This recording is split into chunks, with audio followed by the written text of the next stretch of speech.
perkuliahan kita agar tidak terputus.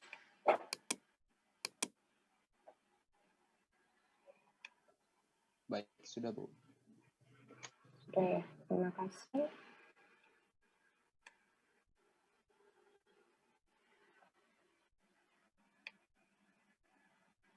Oke, baik saya mulai. Assalamualaikum warahmatullahi wabarakatuh, selamat pagi.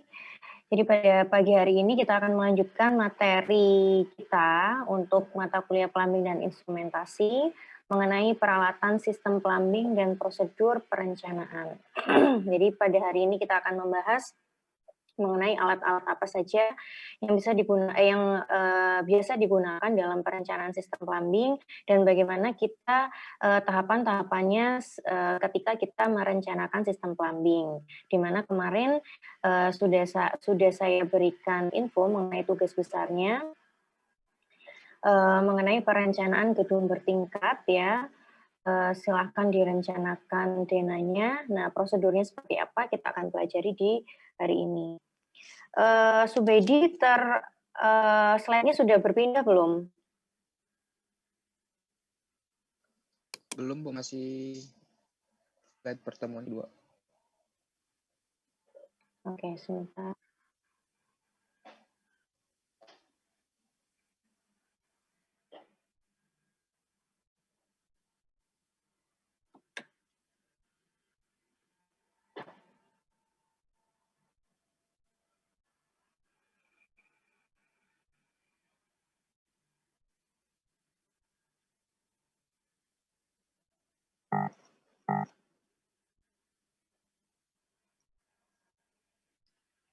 Oke, terlihat ya, udah pindah ya Subedi ya? Sudah Bu. Oke, terima kasih.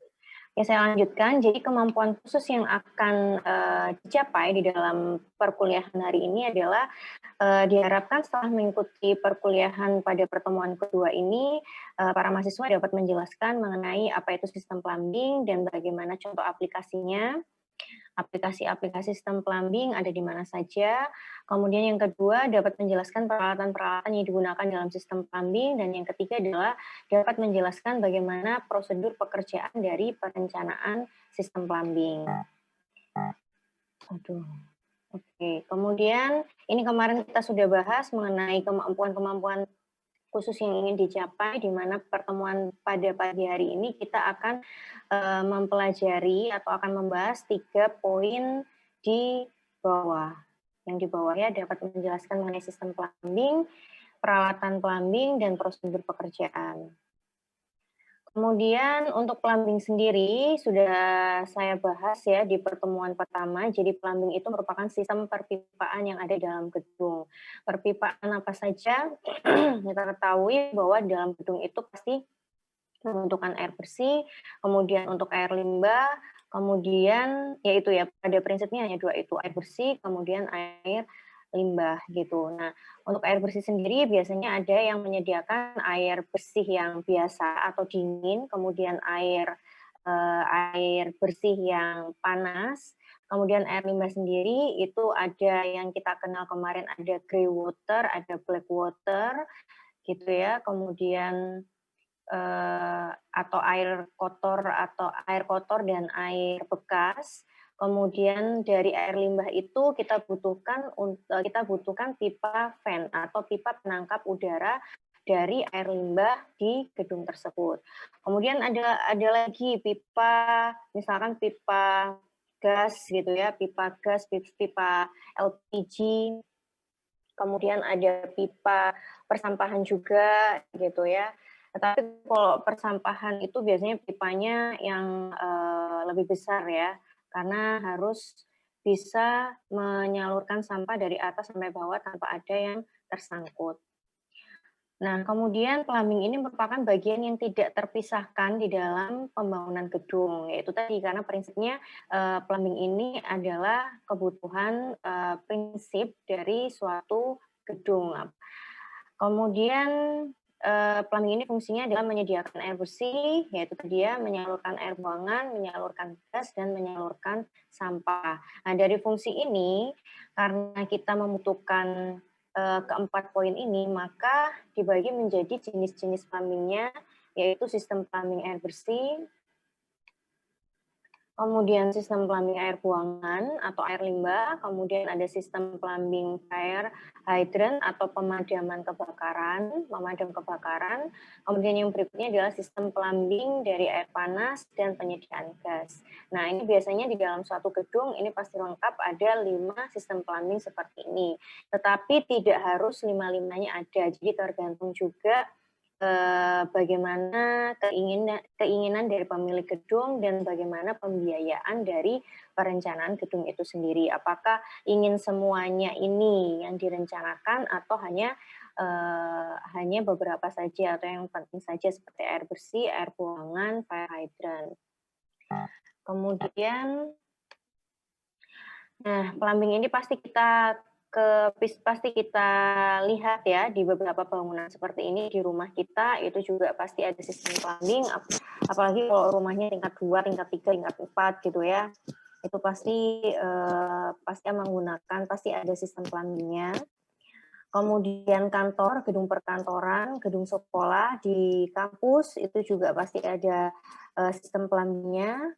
Kemudian di pasar, di mall, kemudian di hotel, apartemen, pelabuhan, dan bandara atau fasilitas-fasilitas umum ya, baik itu fasilitas umum yang dimiliki oleh pemerintah maupun fasilitas umum yang dimiliki oleh swasta. Biasanya kalau swasta kita kenal itu adalah bagian dari komersial.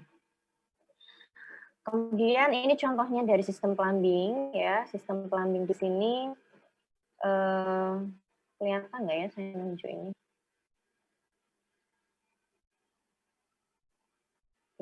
Jadi ini contohnya sistem plumbing. Jadi ini yang di sebelah kiri ini itu contohnya adalah gedung bertingkat. Kenapa kok? Saya sudah jadi hostnya ya? Sudah, Bu. Kok ada peringatan remaining ya? Apa belum diperpanjang? Oke, kalau nanti mati, silakan bikin room lagi atau room tadi bisa dimasukin ya, Supedi? Bisa, Bu. Oke, nanti tolong dibantu ya, Supedi ya. Baik, Bu. Oke, terima kasih. Saya lanjutkan. Jadi ini adalah contohnya gedung bertingkat ya, di mana masing-masing lantai misalkan yang lantai 1, 2, 3, 4, 5, 6, atau ini biasanya basement ya, karena pipanya ada di sini, ini basement, ini 1, 2, 3, 4 lantai. Ini pasti setiap lantai itu membutuhkan air ya, membutuhkan air bersih atau menyalakan air buangan. Nah, yang di sini ini contohnya adalah sistem plumbing untuk air bersih. Nah, kita harus menyediakan ground reservoir atau reservoir yang ada di dalam tanah. Ya, biasanya ground reservoir itu bisa ini kan terbagi menjadi 2 karena di sini menggunakan air bersih dari PDAM dan air dari sumur, sehingga dinamakan di sini RWT atau raw water tank. Kemudian ini adalah apa di sini ya, CWT ya, clear water tank. Jadi ini yang berasal dari PDAM, kemudian ini yang berasal dari sumber air yang lain seperti air sumur. Nah, prinsipnya kita harus menyediakan ground reservoir atau reservoir yang ada di dalam tanah untuk menampung air yang kita gunakan. Kita bisa menggunakan sumber air dari manapun ya. Apakah mau menggunakan langsung dari PDAM atau mau menggunakan dari sumber lainnya kemudian diolah sendiri ya. Sumber air lainnya itu bisa air hujan mungkin, kemudian air tanah, dan lain sebagainya. Nah, jika menggunakan sumber air yang belum layak untuk dikonsumsi, kita berarti harus mengolahnya terlebih dahulu sehingga layak untuk dikonsumsi. Karena ini tujuannya adalah untuk memberikan kebutuhan, untuk memenuhi kebutuhan air bersih orang. Jadi kita harus mengikuti peraturan Menteri Kesehatan nomor 32 tahun 2017 untuk air bersih. Untuk air minum berarti 492. Nah, Untuk jika langsung dari PDAM kita bisa langsung memompakan ke masing-masing lantai, bisa seperti itu. Atau bisa memompakan menuju ke roof tank atau tangki atap. Gunanya apa? Ada tangki atap untuk mengatasi jika untuk mengatasi kekurangan tekanan ya. Jadi kalau misalkan ini dipompakan ke sini, mungkin bisa, tetapi dia lama gitu ya. Apalagi kalau misalkan penggunaannya bersamaan di semua lantai dan di semua saniter. Nah, takutnya ada beberapa bagian yang airnya tidak bisa mengalir. Maka dari itu ada yang menggunakan seperti ini. Jadi groundwater ya, groundwater ini langsung dipompakan ke roof tank. Nah, dari roof tank ini langsung bisa dialirkan menuju ke tiap-tiap lantai, bisa seperti itu. Atau bisa seperti pada gambar seperti ini, yaitu dari roof tank itu dipompakan lagi untuk lantai yang ke atas gitu. Kenapa harus menggunakan pompa lagi? Karena biasanya dari roof tank kemudian langsung menuju ke bawah. Nah, tekanan di lantai-lantai atas itu membutuhkan tekanan yang tinggi, sehingga takutnya ketika perbedaan tekanan antara roof tank dengan lantai atas, ya lantai atas ini dan ini, nah takutnya perbedaan tekanannya itu sangat kecil sehingga air tidak bisa mengalir. Maka dari itu dibutuhkan pompa lagi untuk mengalirkan pipa di lantai-lantai yang teratas gitu ya. Kalau misalkan kalian lantai 6 sampai dengan lantai 6 berarti kemungkinan yang butuh perhatian itu adalah lantai 6-nya itu, lantai 6 dan lantai 5. Gitu ya. Jadi tapi tidak. Jadi ini tadi yang saya sampaikan itu adalah opsi-opsi dalam perencanaan sistem plumbing untuk air bersih. Jadi misalkan tadi groundwater saja hanya untuk air dari PDAM. Kemudian atau ground reservoir untuk air PDAM dengan yang di sini adalah air sumur. Kalau menggunakan air sumur berarti kita harus tambahkan pengolahan. Di sini ada ini filter ya. Sebentar, CF ada sand filter dan carbon filter gitu. Nah, kemudian untuk mengalirkan ke gedung itu ada beberapa opsi. Bisa langsung dari groundwater itu langsung ke beberapa lantai, langsung melayani untuk ke semua lantai, atau bisa langsung seperti gambar ini, yaitu dinaikkan ke roof tank, kemudian dari roof tank baru dialirkan ke tiap-tiap lantai, atau bisa dari roof tank dialirkan ke lantai untuk lantai-lantai ke bawah, atau dan lantai teratas menggunakan pompa. Jadi contoh sistem penyediaan air bersih, penyediaan air minum di plumbing itu sendiri tidak selalu seperti ini ya, tidak selalu dia harus menggunakan pompa di sini, menggunakan roof tank di sini, kemudian ground reservoir-nya seperti ini, tidak seperti itu. Jadi perencanaan itu kita harus melihat bagaimana kondisi dari bangunan itu sendiri dan bagaimana keinginan dari si pemilik gedung itu. Gitu ya. Oke, kita lanjut. Nanti akan kita bahas secara detail di sistem plumbing air bersih di 2 minggu lagi ya. Kita akan membahas bagaimana cara menentukan apakah kita pakai roof tank, apakah kita pakai pompa atau tidak, itu di minggu ke-4 Februari ya. Kemudian ini contoh pemasangan dari pipa dari sistem plumbing-nya ya. Ini contohnya kira-kira ini contoh sistem apa ini? Di sini ada sistem plumbing apa saja? Kita kenal tadi ada sistem plumbing air bersih, kemudian air limbah, kemudian ada gas, kemudian ada sampah gitu ya. Nah, di sini ini yang ada adalah sistem plumbing yang hitam ini ya. Yang hitam ini adalah sistem plumbing air buangan. Gitu ya. Sistem plumbing air buangan. Nah, sistem plumbing air buangan ini itu nyambung dengan sistem fan atau pipa fan. Kemarin sudah saya sebutkan bahwa pipa fan ini selalu bergandengan dengan si pipa pembuangan untuk mengalirkan gas yang terbentuk di dalam pipa. Jadi kenapa bisa ada gas di dalam pipa pembuangan itu? Karena pipa pembuangan itu kan kita di dasar teknik lingkungan kalian sudah mengenal gitu ya, ada polutan-polutan yang terkandung di dalam air limbah, ada bahan organik, kemudian ada Fe, ada Mn. Yang paling bahaya adalah jika di situ ada bahan organik. Nah, keluaran dari kloset ini bahan organiknya sangat tinggi. Takutnya ketika, air itu masuk, ya organiknya tinggi dan tentunya pasti juga ada mikroorganisme, ya. Pastinya ada mikroorganisme. Nah, mikroorganisme ketemu dengan bahan organik, itu akan, terjadi degradasi bahan organik, sehingga nanti salah satu yang dihasilkan adalah gas ya, gas. Kalau di sini kondisinya adalah anaerob ya, semi semi aerob karena ada oksigennya walaupun sangat sedikit, bisa itu CO2, bisa itu CH4, bisa itu H2S, itu yang akan berbahaya ketika tidak dikeluarkan. Takutnya pipa air buangan itu akan meledak. Nah, ini pipa vent, ini pipa air buangan, kemudian yang ini, yang abu-abu ini adalah pipa air bersih, gitu ya. Biasanya dibedakan dari warnanya, biru itu air bersih, kemudian yang abu-abu itu air kotor atau air buangan, merah air pemadam, gitu ya. Biasanya dibedakan. Nah, ini contohnya sistem plumbing yang ada di rumah ya, yang ada di rumah tingkat 2 misalkan ini.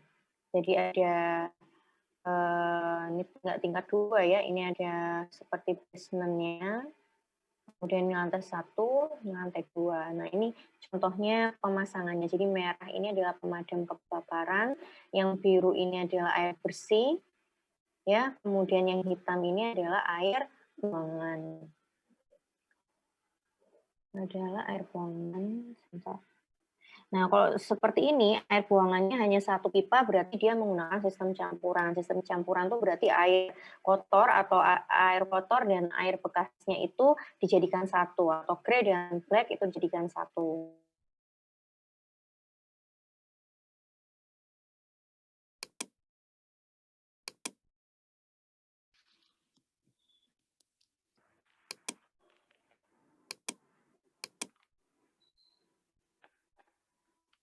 Baik, langsung saya lanjutkan ya. Tadi sampai sini ya.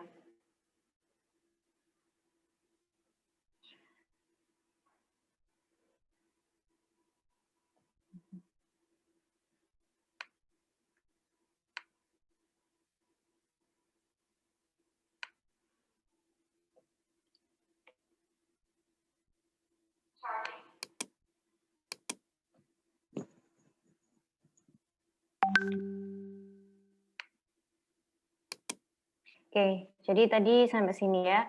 Ini contohnya yang tadi boleh diulang, Maharani, yang merah itu pipa apa, yang biru pipa apa tadi? Kalau yang merah itu untuk pipa pemadam kebakaran, yang biru itu pipa air bersih, kalau yang hitam itu pipa pembuangan. Ya, gitu ya. Jadi biasanya dibedakan sesuai warna seperti itu. Baik, terima kasih Maharani. Lanjut, ini contoh pemasangan dari sistem plumbing sendiri. Ya, ini adalah sistem plumbing air buangan ya, atau air limbah gitu.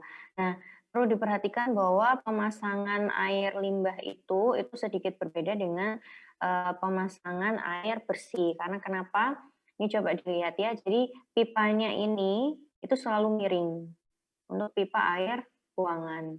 Begitu juga ini yang terlihat jelas ya. Ini selalu miring. Kenapa? Dikarenakan karena air limbah itu mengandung kotoran ya. Jadi kalau misalkan dia belokannya 90 derajat, takutnya ada yang tertinggal di dalam belokan 90 derajat itu. Jadi untuk air bersih itu biasanya yang digunakan adalah belokan 90 derajat, sedangkan yang air limbah itu tidak pernah digunakan belokan 90 derajat ya, pasti 45 atau 30 gitu. Kemudian alat plumbing, ya kita masuk ke alat-alat plumbing. Alat plumbing adalah semua peralatan yang dipasang di dalam maupun di luar gedung untuk menyediakan air bersih dan untuk mengeluarkan air buangan. Jadi peralatan ya, di dalam sistem perpipaan itu baik yang ada di dalam gedung maupun yang ada di luar gedung. Di dalam gedung itu ya tentunya kita pasti akan menggunakan pipa, kemudian aksesoris pipa, kemudian ada roof tank gitu ya. Di luar gedung biasanya ada ground reservoir. Ground reservoir bisa di dalam gedungnya sendiri atau di bawah gedungnya ya, bisa di luar gedung. Kemudian ada itu untuk air bersih, sedangkan kalau air limbah kita pasti menggunakan septic tank gitu ya. Septic tank untuk menampung si air limbah, khususnya adalah black water. Nah, semua peralatan yang dipasang alat plumbing sendiri itu definisinya adalah semua peralatan yang dipasang pada ujung akhir pipa air bersih dan ujung awal pipa air buangan. Ini lebih ke alat saniternya ya. Jadi alat saniter itu kita kenal ada, kalau kalian masuk ke toilet, ya itu adalah alat-alat saniter. Itu juga termasuk dalam alat plumbing. Kalau kita ke toilet itu biasanya kita lihat apa? Misalkan ada water closet, kemudian ada keran. Ya, ada keran, kalau misalnya kita pakai bak mandi, itu ada keran. Kemudian ada kalau di tempat laki-laki kita temukan ada urinoir. Kemudian ada apa lagi ya? Ada jet shower ya. Jet shower itu yang biasanya garingannya si water closet. Kalau untuk kita bersih-bersih, kita menggunakan jet shower. Kemudian ada apa lagi? Ada floor drain, ya, lubang yang ada di kamar mandi, tempatnya air keluar. Nah, itu adalah floor drain. Nah, itu contoh-contohnya alat saniter. Gitu. Jadi alat plumbing sendiri itu adalah alat yang digunakan di dalam sistem plumbing, ya. Kemudian salah satunya adalah ada alat saniter itu tadi. Nah, alat saniter itu definisinya adalah semua peralatan yang dipasang pada ujung akhir pipa air bersih. Karena ujung akhir pipa air bersih di dalam sistem plumbing itu awalnya adalah dari tangki, ya baik dari tangki ground reservoir atau tangki atas. Jadi awal mula pipa air bersih itu adalah dari tangki menuju ke keran. Nah, menuju ke keran-keran itu atau ujung akhir pipa air bersih. Kemudian yang kedua adalah ujung awal pipa air buangan untuk mengeluarkan air buangan ya, seperti floor drain, kloset itu ya, yang dimaksud dari ujung awal pipa air buangan. Karena dari kloset atau floor drain itu atau urinoir itu nantinya akan keluar air limbah yang akan disalurkan menuju ke pembuangan, baik itu septic tank atau menuju ke saluran pembuangan gedung. Ya. Kemudian kita harus memperhatikan kualitas alat plumbing. Yang pertama adalah tentunya tidak bisa menyerap air ya. Jadi jangan sampai alat plumbingnya itu, tapi tidak ditemukan juga ya alat plumbing yang bisa menyerap air itu. Yang pertama adalah syaratnya tidak menyerap air, kemudian mudah dibersihkan karena alat-alat plumbing itu sarang dari penyakit ya. Sarang dari penyakit berarti kita harus membersihkannya dengan rutin dengan benar. Harus syarat kedua adalah mudah dibersihkan, kemudian tidak mudah berkarat, ya, kemudian relatif mudah dibuat dan mudah dipasang. Nah, biasanya bahan yang digunakan itu adalah porselen. Ya, yang kita ketahui biasanya kloset itu menggunakan bahan-bahan porselen seperti itu. Atau bisa juga besi atau baja, tapi jarang sekali ya menggunakan besi atau baja itu yang dilapisi oleh tahan korosi atau tahan karat. Tapi jarang sekali. Yang sering digunakan adalah porselen, marmer gitu ya. Tapi marmer biasanya dia biayanya sangat tinggi. Nah, ini jenis peralatan plumbing. Di sini ada peralatan untuk penyediaan air bersih atau air minum. Kemudian peralatan untuk penyediaan air panas, peralatan untuk pembuangan dan fan.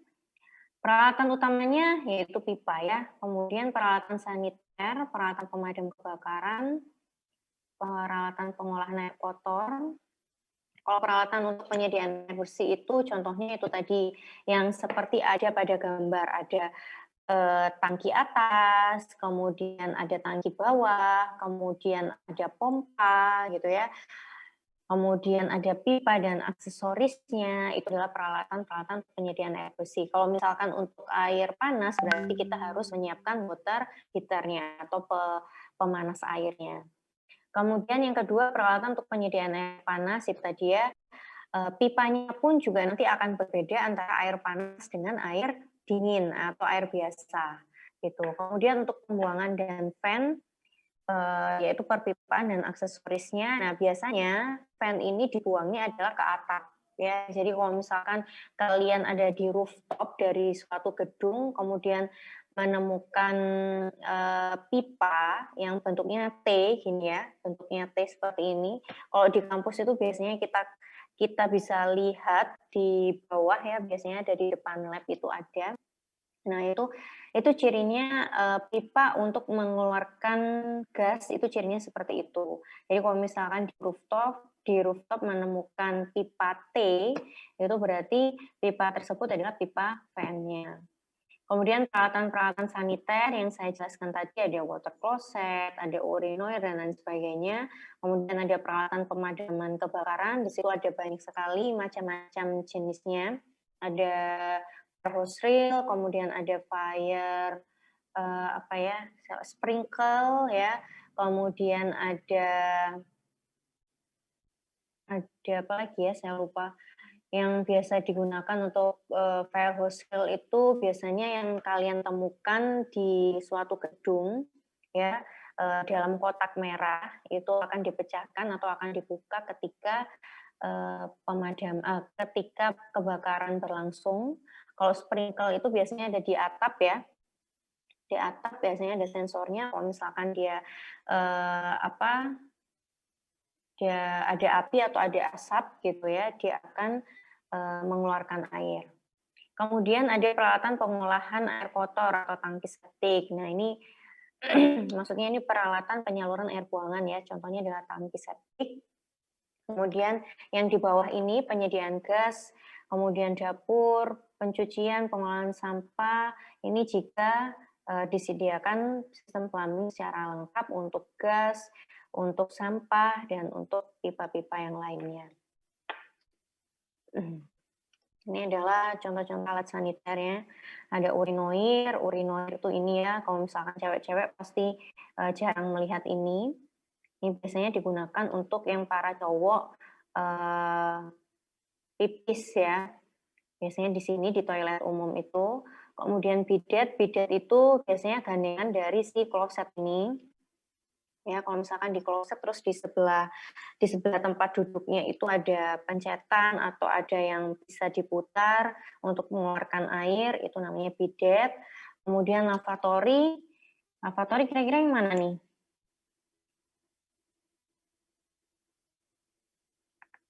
Ada yang ngulang kan ya? Lavatory yang ini ya, wastafel itu kita sebut dengan lavatory. Kemudian kloset, ini ya kloset. Kloset itu ada dua macam, kloset duduk sama kloset duduk sama kloset jongkok. Tapi nanti di dalam sistem plumbing itu kita tidak kenal kloset duduk dan kloset jongkok, adanya kloset tangki gelontor dan katup gelontor gitu ya. Ini contohnya adalah tangki gelontor. Maksudnya adalah di sini ada tangki itu untuk menyimpan air. Jadi kan kalau sistemnya kloset seperti ini, air itu akan ditampung di dalam tangki, kemudian dari air yang ada di dalam tangki itu yang digunakan untuk menggelontor kotoran yang ada di kloset. Nah, untuk yang satunya, yang katup gelontor, tangki ini tidak ada, gitu ya. Jadi hanya kloset saja. Pernah nemu nggak? Pernah, tapi mungkin kalian tidak menyadari ya, itu adalah kloset katup gelontor. Nanti kalau keadaan sudah normal lagi, kalau jalan-jalan ya, kalau ke bandara atau ke mall, nanti coba diperhatikan apakah dia menggunakan kloset katup gelontor atau tangki gelontor gitu ya. Kemudian ada bathtub ya, bathtub bak mandi. kemudian ada shower, kemudian ada keran, gitu ya. Keran-keran itu maksudnya keran-keran tambahan ya, keran tambahan misalkan di kloset itu nggak ada jet shower atau bidet. Nah, biasanya diberikan ember di sini. Nah, ditambahkan keran. Nah, itu adalah keran ini maksudnya adalah tambahan-tambahannya gitu ya. Karena kalau keran di lavatory, kemudian keran di mana lagi ya? Keran di lavatory itu biasanya sudah diperhitungkan berapa kebutuhan airnya gitu. Nah, untuk di penyediaan air minum itu kita menghitung kebutuhan air berdasarkan jumlah penduduk ya. Nah, kalau di plumbing itu bisa dari jumlah penduduk maupun dari jumlah dari alat saniter itu sendiri. Gitu. Ini contohnya peralatan saniter, sudah punya buku Morimura belum di sini? Coba Maharani, sudah ada buku Morimuranya? Sudah, Bu. Bisa ditunjukkan gini.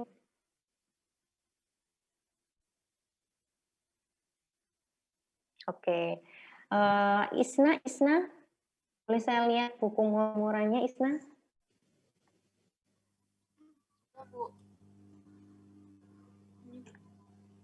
Oke. Siapa lagi ya? Yang bertugas hari ini Isna, Subedi, Maharani, Rifka. Rifka sudah siap bukunya, Rifka? Rifka. Halo, Rifka. Iya, Bu. Ya, sudah ada bukunya, Rifka? Ada, Bu. Mana?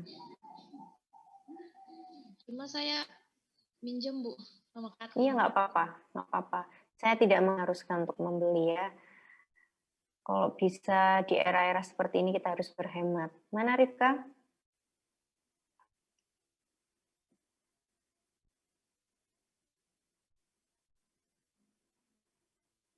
Oke. Ya, jadi tabel yang ada, oke terima kasih. Jadi tabel yang ada di layar kalian masing-masing itu ada di dalam buku Murimura ya. Jadi alat plumbingnya di situ ada berapa jenis itu ya? Ada sampai 21. Ya, ada kloset dengan tangki gelontor atau katup gelontor, kemudian ada peturasan. Peturasan itu adalah urinoir tadi. Kemudian ada bak cuci tangan lavatory. Kemudian ada bak cuci tangan ini sebenarnya sama aja ya, lavatory atau wash basin di sini ada yang ukuran biasa, ukuran kecil. Kemudian ada bak cuci untuk prakteknya dokter gigi. Kemudian untuk salon dan tempat cukur. Kemudian ada bak mandi. Ada peta, kemudian ada model Jepang. Model Jepang itu biasanya ini yang kita gunakan kalau misalkan kalian pakai gayung gitu ya. Pakai gayung itu kan ada baknya. Nah, baknya itu yang maksudnya si model Jepang ini gitu ya. Kalau untuk menghitung kebutuhan air kalau misalkan menggunakan bak itu menggunakan si bak mandi model Jepang gitu ya. Kemudian ada pancuran mandi, shower ya. Untuk umum tuh biasanya di pemandian ya, di kolam renang atau pemandian lagi itu biasanya ada shower untuk umum. Kemudian ada bidet untuk bak cuci pel, bak cuci pakaian, kemudian bak cuci untuk dapur, kemudian bak cuci untuk kamar bedah gitu ya, dan lain sebagainya. Paling sekali ini bawah-bawahnya tuh biasanya bak cuci. Terus ada floor drain, itu yang paling penting ya di dalam ruang saniter itu pasti ada floor drain-nya. Oke, itu contoh-contohnya alat plumbing. Kemudian di sini adalah diameter minimumnya. Jadi kalau misalkan kalian menggunakan kloset, berarti diameter minimum dari airnya itu sendiri, penyediaan airnya sendiri itu minimumnya adalah 75 mm. Ini sudah bakunya, sudah ketentuan bakunya gitu ya. Kemudian kalau misalkan ingin peturasan, berarti diameter minimumnya harus 40 mm. Nah, ini acuannya gitu ya. Acuan ukuran pipa untuk alat saniter pipa yang nyambung langsung ke alat saniternya gitu ya. Sedangkan pipa-pipa setelah alat saniter itu harus dipertimbangkan berapa beban yang ada. Kemudian UAP ini nanti ada fungsinya, kita akan bahas di sistem penyediaan, di sistem plumbing air bersih atau air minum gitu ya. Yang penting alat-alat saniter ini sudah kalian kenal terlebih dahulu. Nah, ini peralatan plumbingnya ada pipa, ini lebih ke aksesoris pipanya ya. Ini pipa, kemudian ini ada penyambung, ada guard valve ya, kemudian ada penyambung pipa, kemudian ada T ya. T ini ada yang T3, ada yang T4 ya. T4 berarti ini T4. Kemudian ini ada belokan atau bend ya. Ada band, kemudian ada ini ya yang gate valve ya. Ini biasanya untuk menyambung antar pipa, karena pipa itu di pasaran itu kita tidak bisa request misalkan pipanya kita butuh 10 meter, Pak beli pipa 10 meter, itu tidak seperti itu, karena pipa yang tersedia itu panjangnya adalah 4 meter. Jadi kita harus menggunakan penyambung ya antara pipa yang satu dengan pipa yang lain. Kemudian ada meter air dan lain sebagainya, ada keran ya atau kita kenal dengan valve dan lain sebagainya gitu. Nah, ini adalah aksesoris pipa ya, ada elbow, kemudian ada soket, kemudian ada reducer atau increaser, kemudian ada T. Nah, yang seperti ini itu biasanya digunakan untuk air limbah gitu ya. Jadi T dengan belokan yang tidak 90 derajat gitu ya.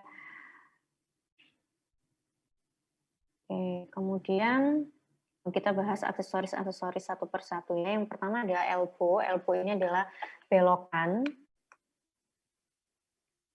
Jadi elbow ini komponen perpipaan yang berfungsi untuk membelokkan arah aliran fluida. Jadi terdiri dari dua jenis, yang ada yang 45 derajat dan ada yang 90 derajat. Yang 90 derajat untuk air bersih, yang 45 untuk air limbah. Sekarang pertanyaannya, boleh nggak kalau air bersih itu menggunakan 45 derajat? Tentunya boleh ya. Jadi tergantung dari arah aliran dari pipa itu sendiri gitu. Kemudian selain elbow ada T. T ini adalah komponen perpipaan yang berfungsi untuk membagi aliran bercabang. Jadi kalau misalkan ada percabangan 3 atau 4 kita gunakan T. Di sini ada dua jenis T, yaitu straight T dan reducing T. Kalau yang straight T kok numpuk gini ya. Kalau straight T itu ukurannya sama semua gitu ya. Jadi 3 cabang ini 1, 2, 3 itu ukurannya sama semua. Sedangkan yang reducing T itu ukurannya berbeda gitu ya. Biasanya yang sama itu adalah sisi kanan dan kiri, sedangkan yang ini itu ukuran pipanya berbeda. Gitu. Kemudian ada reducer, itu untuk menggabungkan pipa yang memiliki ukuran diameter yang berbeda. Jadi menggabungkan dua pipa yang berbeda ukuran.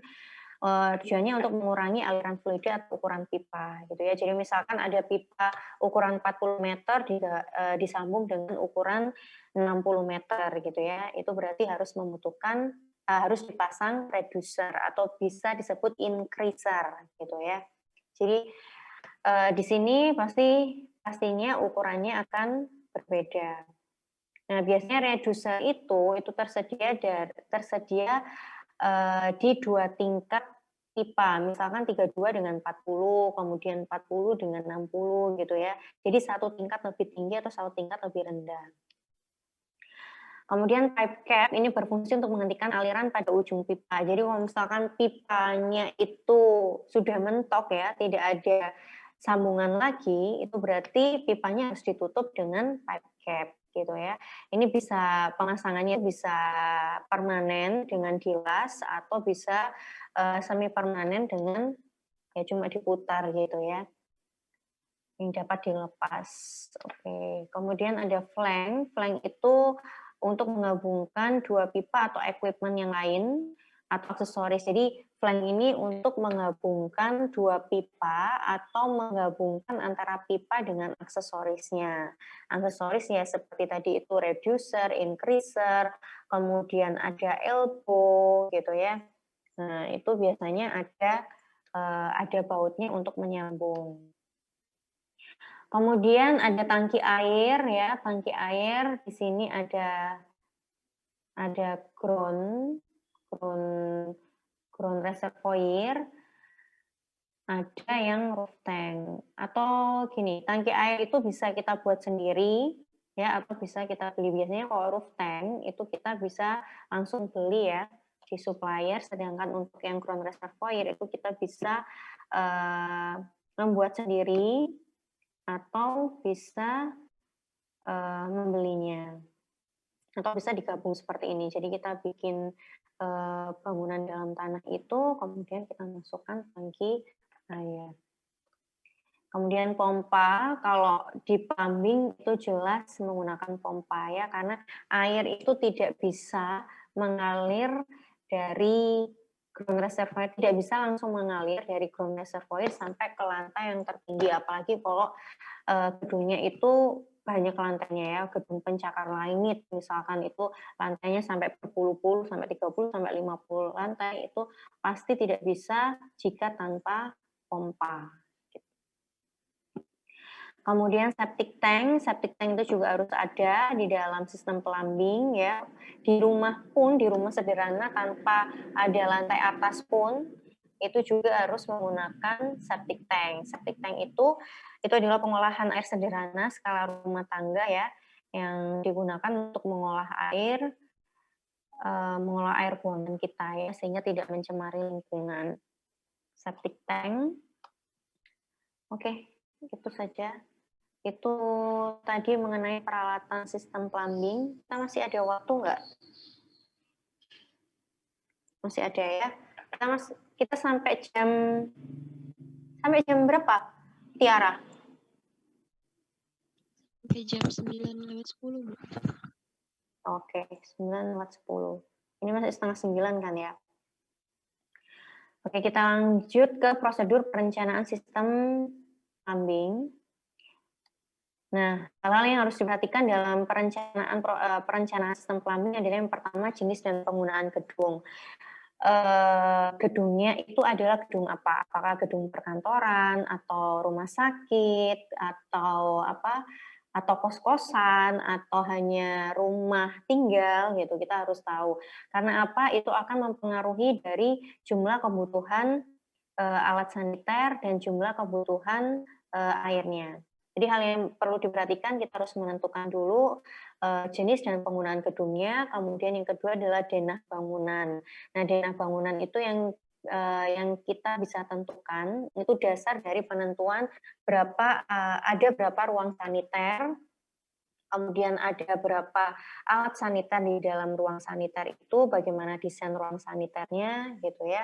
Kemudian yang berikutnya adalah berapa jumlah penghuni. Kalau jumlah penghuni ini jelas ya, ini akan menentukan dari kebutuhan air dan kebutuhan perpipaannya.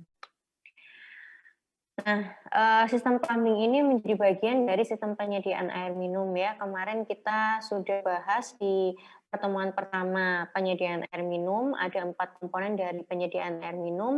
Nah, sistem plumbing itu masuk dalam sistem distribusi ya.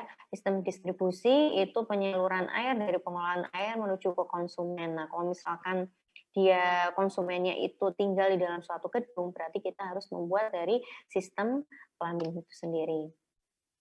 Pekerjaan sistem plumbing itu mencakup pemasangan pipa, kemudian pemasangan aksesoris pipa, kemudian pemasangan alat-alat saniter itu tadi ya, kloset dan teman-temannya itu, kemudian pemasangan peralatan seperti pompa, heater, tangki, dan septic tank, dan lain sebagainya.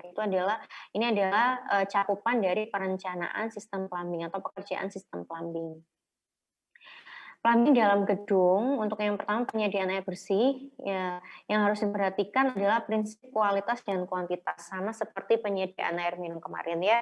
Jadi kita harus memperhatikan kualitasnya.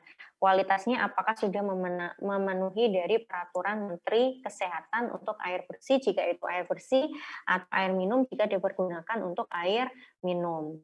Gitu ya. Kemudian, nah kualitas ini itu mempertimbangkan itu tadi ya. Jadi kalau misalkan kita misalkan gedung itu tidak menggunakan langsung dari PDAM, menggunakan misalkan dari air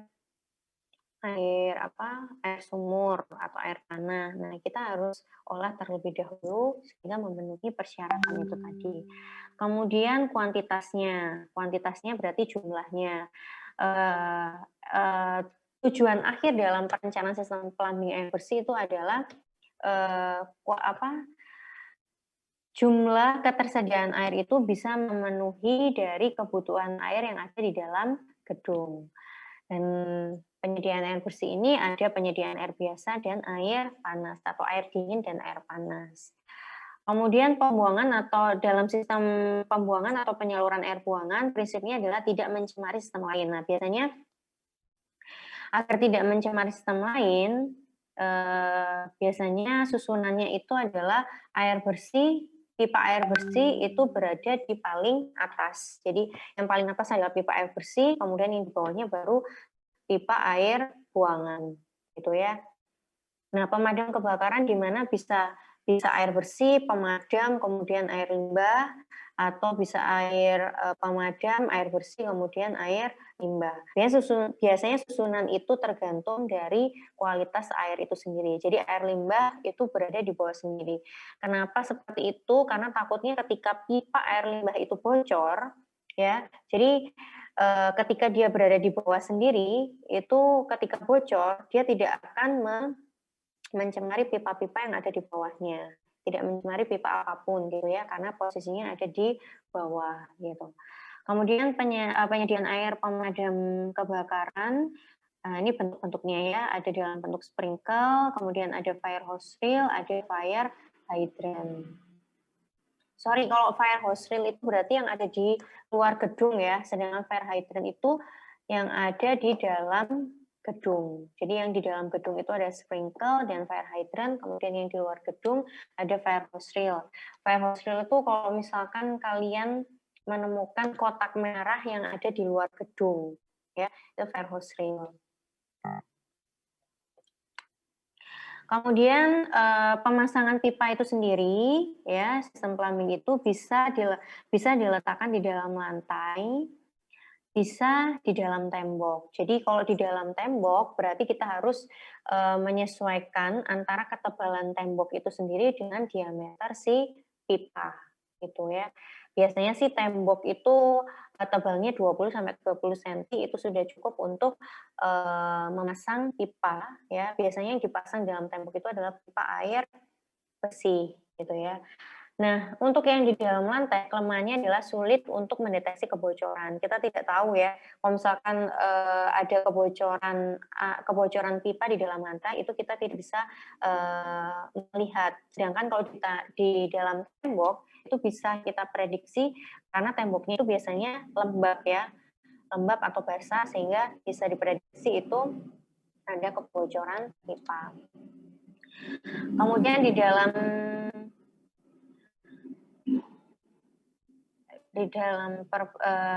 ketika perbaikan pun itu yang di dalam tembok perbaikannya mudah dan lebih murah. Posisi pipa air bersih berada di atas pipa air buangan gitu ya. Air bersih itu paling atas, air buangan itu berada di bawah. Nah, untuk prosedur pekerjaannya yang pertama adalah perencanaan yang kita lakukan ya, merencanakan, nanti keluarannya adalah outputnya adalah dokumen perencanaan sistem plumbing, kemudian pelaksanaan itu adalah pengerjaannya, konstruksinya, dan yang terakhir adalah operasi dan pemeliharaannya. Yang kita lakukan adalah di perencanaan, gitu ya. Nah, perencanaan biasanya dilakukan oleh konsultan, yang merencanakan sendiri adalah ahli lingkungan dan arsitek. Biasanya arsitek itu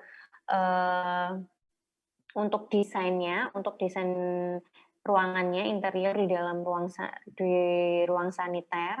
Kemudian desain ini disesuaikan dengan pemilik. Jadi kalau misalkan kita diminta untuk merencanakan sistem plumbing, kita tidak bisa mengerjakan tanpa berkonsultasi dengan si pemilik gedungnya. Karena lagi-lagi kita harus menyesuaikan dengan keinginan dari pemilik gedungnya.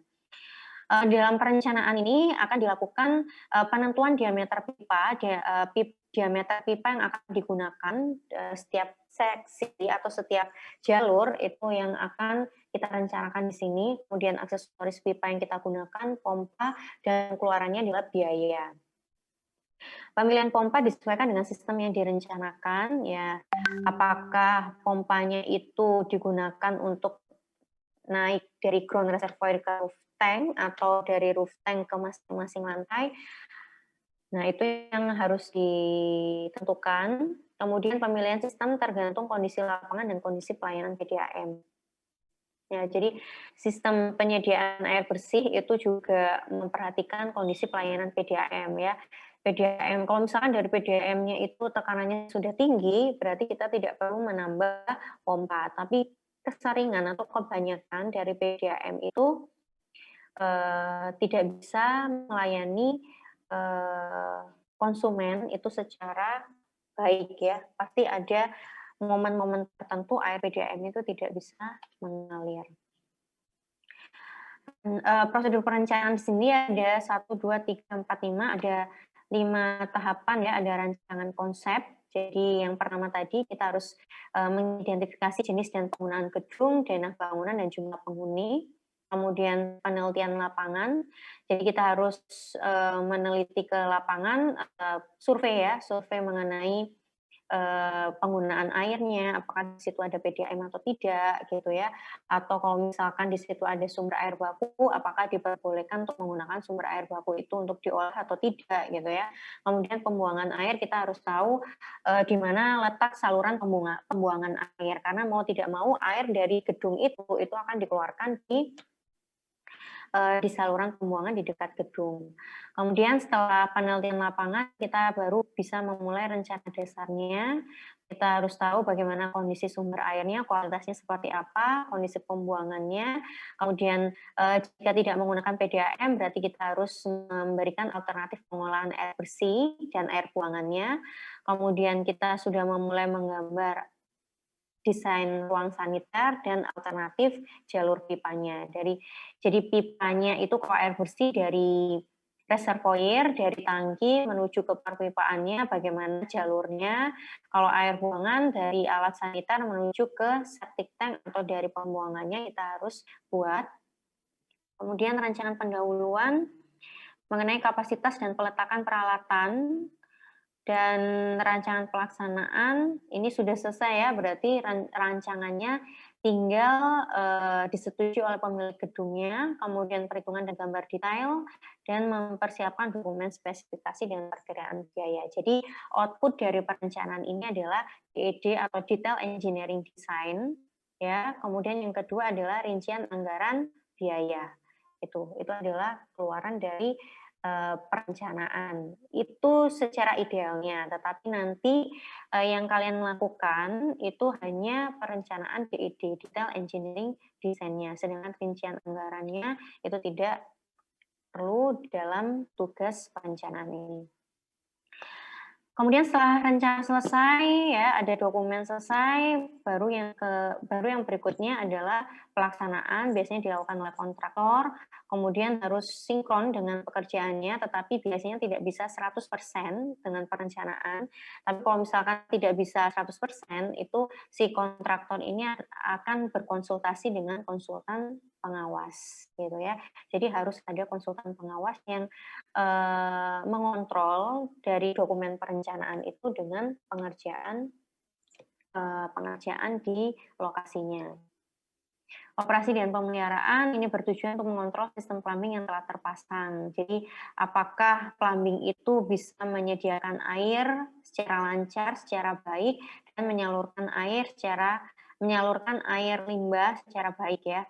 Jadi kualitasnya seperti apa, kualitas airnya seperti apa, kualitas pengalirannya seperti apa, itu nanti yang akan dipantau. Ini contohnya dari sistem plumbing dari suatu gedung ya, ini denahnya, ini contohnya saja ya. Jadi kalian harus membuat denah seperti ini, ukurannya berapa, misalkan ini ukurannya 60 kali 40 gitu ya. 60 kali 40 itu berarti sudah 2.400 ya. Ya, 2.400. Kemudian A1, A2, B, dan C itu adalah ruang saniter. Itu jadi kalau misalkan sudah ada denahnya, kalian tentukan di mana letak ruang saniternya. Di sini ada 4 ruang saniter.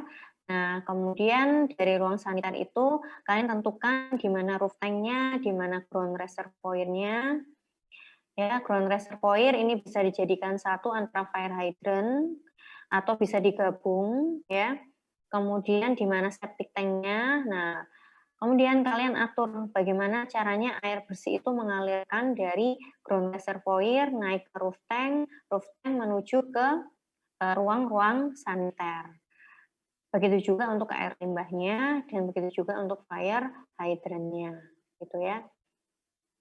Nah, ini biasanya di dalam ruang saniter itu ada ruang di mana tempat meletakkan semua pipa, gitu ya. Jadi kalau kalian ke mall, coba diingat-ingat ya, kalian pasti tidak menemukan pipa, seharusnya kan pipanya terlihat ya. Nah, pipa-pipa yang dari atas ke bawah, dari lantai atas ke lantai bawah itu biasanya disimpan di dalam ruang pipa ya. Jadi dalam ruang saniter itu pasti berdekatan dengan ruang pipa atau shaft ya namanya, ruang pipa atau shaft.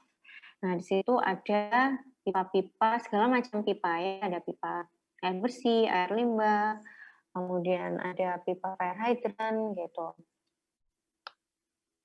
Oke, itu saja dari saya. Kemudian tugasnya adalah baca dan pahami di buku Morimura di halaman 267 sampai 278. Gitu ya. Dan untuk minggu depan berarti kita sudah masuk ke presentasi denahnya. Jadi kalian silakan buat denahnya. Denahnya mau seperti apa? Ya, denah seperti ini. Kemudian ada ruang saniternya. Kemudian didetailkan untuk denah ruang saniternya itu seperti apa. Gitu ya. Tahu denah ruang saniter nggak?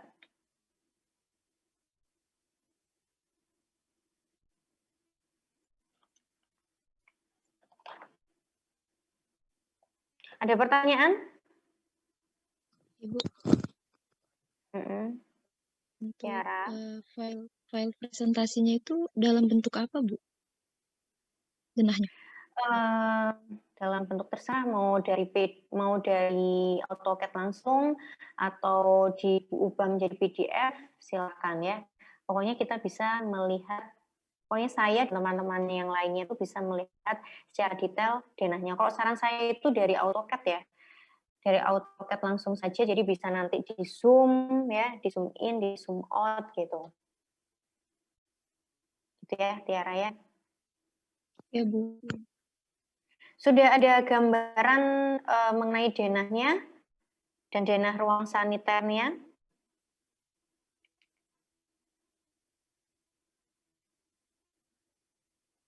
Sudah ada gambaran belum? Ariska Geraldina. Ya, Bu. Sudah ada gambaran mengenai denah gedungnya? Belum, Bu. Baru mau saya pikirkan ini setelah kelas ini.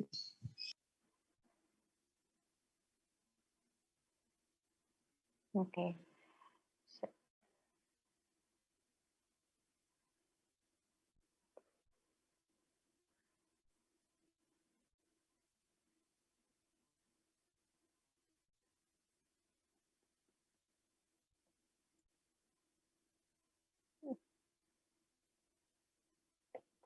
Ya, jadi yang dipersiapkan nanti itu ada denah ya, denah bangunannya yang seperti kemarin itu ya, Apakah denahnya bentuknya seperti ini ataukah seperti ini gitu ya. Itu yang pertama, bentuknya, kemudian dimensinya ya. Kemudian letak ruang saniternya, apakah di sini, kemudian ataukah di sini tentukan. Misalkan ini ruang saniter A, ruang saniter B, A dan B gitu ya. Nah, dari sini itu kalian harus detailkan bagaimana ruang saniter di ruang saniter A ini. Nah, bentuknya kotak terus dibagi menjadi 2. Nah, ini ada berapa kloset nih? Misalkan ini ada 3 kloset, 1, 2, 3 gitu ya. Di sini digambar ya kloset gitu.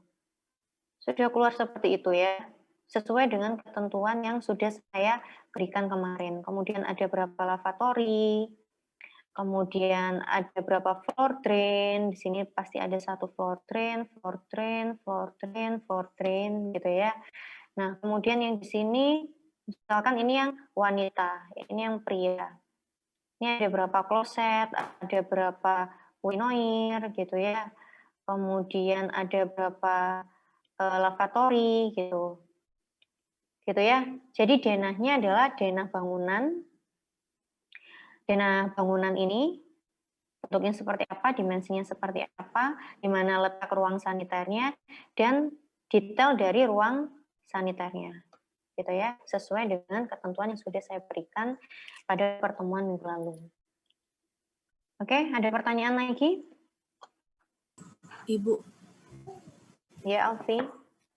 berarti minggu depan itu kita udah mempresentasikan kayak ada alat-alatnya udah, Bu?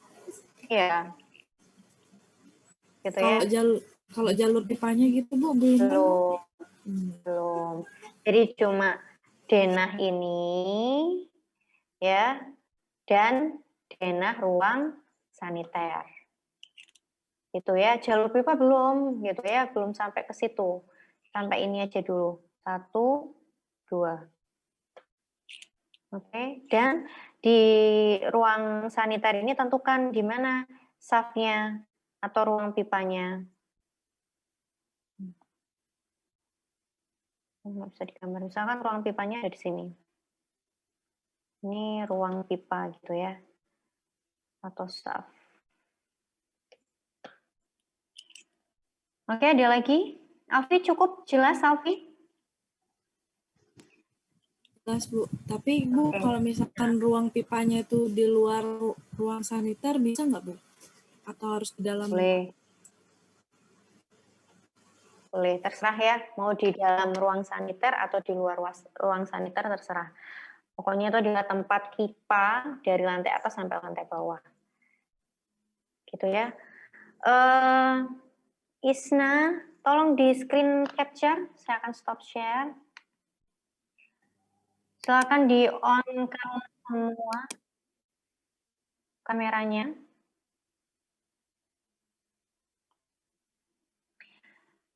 Dan Maharani, silakan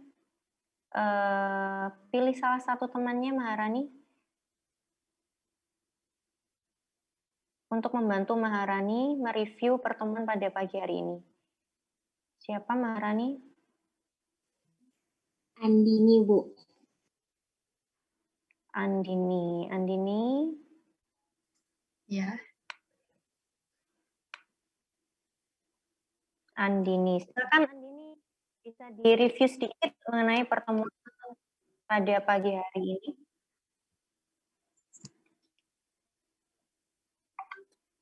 Jadi di dalam suatu gedung itu ada pipa fan, pipa fire hydrant, pipa air bersih, sama pipa air buangan.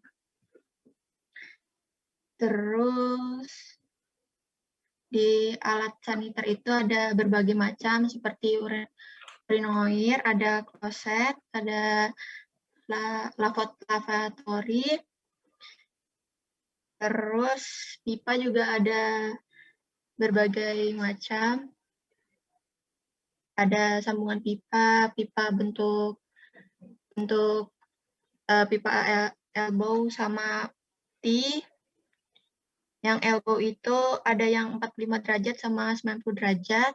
Kalau yang T itu ada yang cabang 3 sama cabang 4. Terus ada peralatan juga namanya reducer sama kalau air itu butuh pompa gitu. Kalau udah untuk mengalir airnya itu butuh pompa seperti itu. Seperti itu. Jadi kita itu hari ini membahas mengenai apa sih, Andini? Tentang perpipaan gedung. Perpipaan gedung. Jenis-jenis perpipaan gedungnya, kemudian peralatan-peralatannya gitu ya. Ya, Bu. Oke. Dan di peralatan-peralatannya ada aksesoris pipa juga, kemudian ada peralatan secara umum yang digunakan untuk sistem plumbing. Selain itu kita membahas mengenai apa, Maharani? Kita bahas tentang perencanaan sistem plumbing, Bu. Ada berapa tahapan tadi? Tahapannya itu, kalau yang prosedur pekerjaannya itu ada 3, yang perencanaan, pelaksanaan, sama operasi dan pemeliharaan. Kalau misalnya yang prosedur perencanaannya itu ada 5. Yang pertama itu rancangan konsep. Itu tuh ada, nanti tuh kita harus memperhatikan jenis dan penggunaan gedung, denah bangunan, jumlah penghuni. Terus tuh ada penelitian lapangan, itu kita turun ke lapangan untuk melihat kondisi gedungnya. Setelah itu ada rencana dasar, setelah itu ada rancangan pendahuluan dan rancangan pelaksanaan. Setelah itu pelaksanaannya akan dilakukan oleh kontraktor. Dan ada juga setelah selesai perencanaan dan perancangan itu, ada operasi dan pemeliharaan untuk menjaga kenyamanan dan keamanan pipa. Seperti itu, Bu. Oke, terima kasih. Sudah di-capture, Isna? Sudah, Bu. Mau nanya, Bu. Untuk luas bangunan itu boleh di bawah 10.000 meter persegi, Bu? Berapa luasnya? Luasnya, misalnya 8.000 luas bangunannya.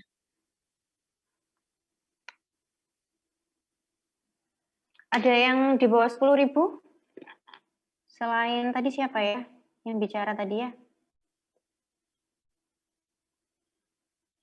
Tadi yang ngomong siapa? Tiara, Bu. Oh, Tiara. Ada yang di bawah 10.000 nggak?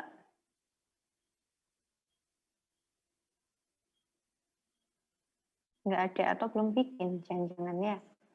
Ya bolehlah di bawah 10.000. 5.000 kah?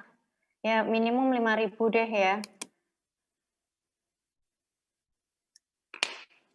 Kemarin ada persyaratannya ya. Kalau 5.000 itu berarti berapa kali berapa ya?